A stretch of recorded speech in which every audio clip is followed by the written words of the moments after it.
الله وبركاته. اهلا بيكم من قناتي، فيديو جديد وحلقه جديده لتجهيزات رمضان ان شاء الله. كل عام وانتم بخير، اعاده الله علينا وعليكم بالخير واليمن والبركات. بس قبل ما ابدا اي حاجه اقول الا بذكر الله تطمئن القلوب. سبحان الله والحمد لله ولا اله الا الله والله اكبر ولا حول ولا قوه الا بالله العلي العظيم. النهارده هنعمل مع بعض العرق سوس كميه علشان تقعد معايا لاخر الموسم، يعني للشهر كله، كميه تكفيني الشهر كله. بخمرها وبعملها في قطع قماش دمور، علشان الدمور لونه اصفر يعني، فما بيبقاش اما اجي اغسلها ما تبقاش مصفره وشكلها وحش. هنقول بسم الله الرحمن الرحيم. ده عرق سوس شيخ العرب. المكونات معايا ده نص كيلو عرق سوس، تمام.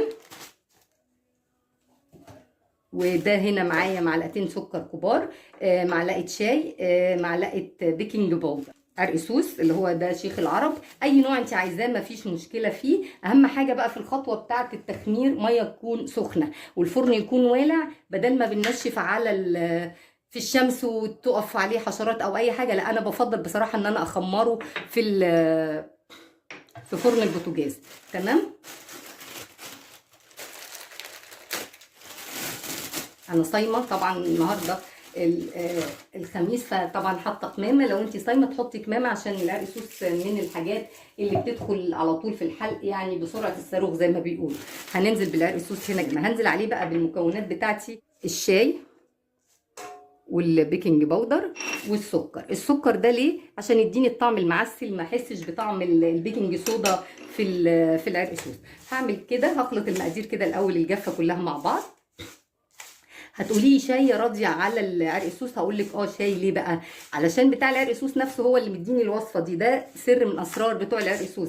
قال لي بدل ما نحط لون والالوان بتبقى يعني مش صحيه في بعض الاحيان، يعني بالذات الوان العرق سوس بتبقى حاجات مش صحيه، فانت يفضل ان انت تحطي الشاي، هيديكي اللون الاسمر اللي الناس بتحبه ده، وفي نفس الوقت هيديك الطعم. السكر ده هيديك الطعم الجميل، تمام. هننزل بسم الله الرحمن الرحيم بالميه كده.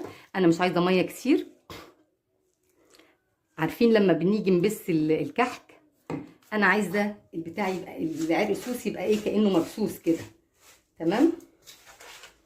هي كوبايه ميه على النص كيلو اهي.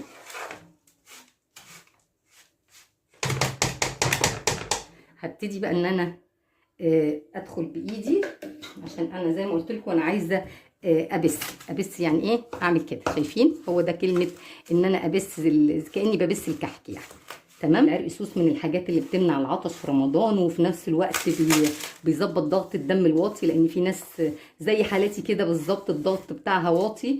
العرق سوس ده مفيد جدا في الصيام، بيخلي اليوم متوازن معاكي، ما تحسيش بهبوط ولا اي حاجه. طبعا انا بتشربيه على السحور، بيروي العطش وجميل جدا، بيمنع ان انت يعني بيمنع العطش. حبايب قلبي، هنعمل مع بعض بقى البلح للكميه بتاعه رمضان كلها ان شاء الله برضو، علشان انا ما بحبش ان يكون عندي وقت في رمضان مش مستغل، يبقى يعني نضيع اليوم في المطبخ في الاكل او في حاجه زي كده. لا، نخلي اليوم كله معانا للعباده، ونخش نعمل اكل بس برضو يبقى اليوم معانا في متسع للعباده اكتر، لان ده شهر عباده مش شهر اكل زي ما احنا يعني عاداتنا كلها. للاسف المصريين كل عاداتهم اكل.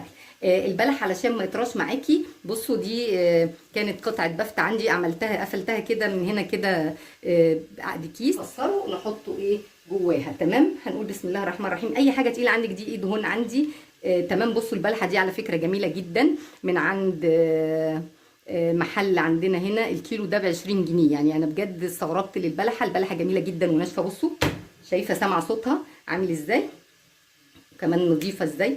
شايفه البلحه جميله جدا وقلبها نظيف، وب20 جنيه يعني مش حاجه. النوى البلح بقى ده اهم حاجه، مش هنرميه، لانه ده مكون عايزه اقول لك رهيب جدا. المكون ده هتبتدي نعمل منه قهوه، نعمل منه بن، وفي نفس الوقت هنعمل منه نشيل منه شويه زي ما هم صحاح كده، علشان نسوي بيه اللحوم الكبيره، الفراخ. ان انا هبتدي انزل كده عليه. طبعا تحطي حاجه على الرخامه. سامعه صوت البلحه ناشفه، بسم الله ما شاء الله. انا طبعا مش هخليكم معايا لما اعمل الكميه دول، بسم الله ما شاء الله 5 كيلو اهو. وتبصي فيها برضو علشان البلحه لا قدر الله ساعات بيبقى فيه بلح من جوه فيه سوس او اي حاجه زي كده، لا ما تستخدميش. طبعا اهم حاجه تشوفي البلحايه قبل ما تحطيها. تمام. هنكسر كل البلح بالشكل ده بالطريقه دي كده زي ما انتم شايفين. انا بس ايه عايزه اوريكم الطريقه اهي. بصي اهي زي ما انت شايفه، طريقه سهله وبسيطه جدا. البلح اهو زي ما احنا قلنا الطريقه دي كلها. واهم حاجه ان انت تشوفي البلحايه، وطبعا تشيلي العنقود اللي هو اللي فوق ده كده اهو. اهو زي ما انت شايفه كده اهو. وتشيليه اهم حاجه في القماشه زي دي كده عشان ان هو ما يطرش معاكي لما تيجي تعملي البلحه. انا ما بحبش البلحه الطريه وتطلع قشر وكده، فالبلحه اللي بالوضع ده بتبقى ناشفه كده وجميله. باخد بقى شويه اعملهم بلبن، اعملهم كده خشاف مع القراصيه والمشمشيه وكده، بيبقى طعمه جميل جدا. هكمل انا الكميه وارجع لكم تاني. يكون كمان العرق سوس خمر، هسيبه ساعتين بالظبط وارجع. زي ما احنا شايفين كده انا خلصت كميه البلح كلها. بصوا يعني عايزه اقول لكم كده جاهز بقى لطول رمضان. اهم حاجه ان انتوا تعملوها تحطوا البلح في كيس قماش زي ما قلت لكم كده. وكل اللي انا بعمله بس برده بفرغ منه الهواء كده. كل اللي انا هعمله زي ما انتم شايفين كده. بصوا حركه الفرن خليته خمر ازاي. بصوا اللون معايا يعني بيتحدث عن نفسه من الاضافات اللي احنا عملناها من غير اي حاجه يعني زي ما انتم شايفين كده. كل اللي انا بعمله الحته دي الحته الدمور اللي انا قلت لكم عليها. تمام. هحط بقى حسب الكميه بتاعتي اللي الاسره بتاعتي بتستخدمها. انا بعمل كل يوم شفشق بالشكل ده، بحط فيه زي ما انتم شايفين كده او حسب ما يخلص معايا يعني. بمسك كده كل طرفين على بعض اهو زي ما احنا شايفين كده، واشد كده وكده اهو. تمام. وتبرمي دي كده كويس قوي وتمسكي الطرف ده كده اهم حاجه معاكي اهو.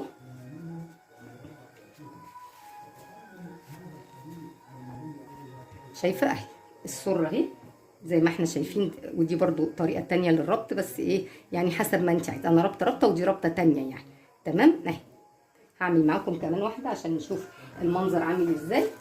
وبعد كده هخلص وهحط عرق سوس في شفشه اوريكم شكله سره على ما اخلص. انا حاطه سره من دي في شفشه عشان على ما اخلص تكون ايه خرطت اللون بتاعها واوريه لكم عامل ازاي. بجد مش بتاخد يعني وقت ولا اي حاجه، وطريقه سهله يعني. عرق سوس بتاع الشهر كله، الموضوع سهل وبسيط. انا بحط 3 معالق بالظبط في السره. وبجد مشروب العرق سوس ده ليه فوائد كتير جدا خاصه لمرضى الضغط اهو.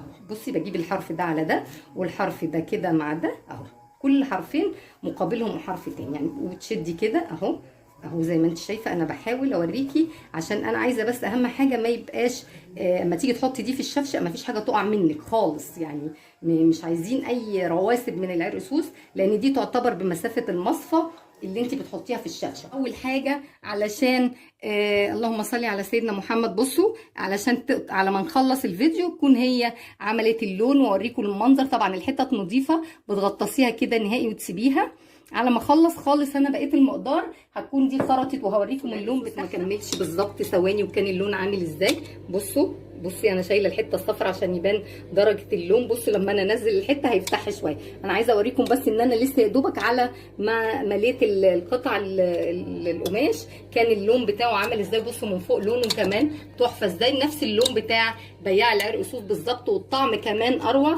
هنجيب شنطه كده، ده الكميه دي هتكفيكي بقى طول شهر رمضان. خلصت تكملي وهنعد بقى عملنا كام يعني. نص كيلو عمل معايا 13 سره واللي اتحطت هنا يبقوا 14 زي ما انتم شايفين معايا كده. الرغوه بتاعه العرق سوس ولونه عامل ازاي في الشفشه. لسه ما صبتش في الكوبايه، هصب وارجع لكم واوريكم شكله النهائي.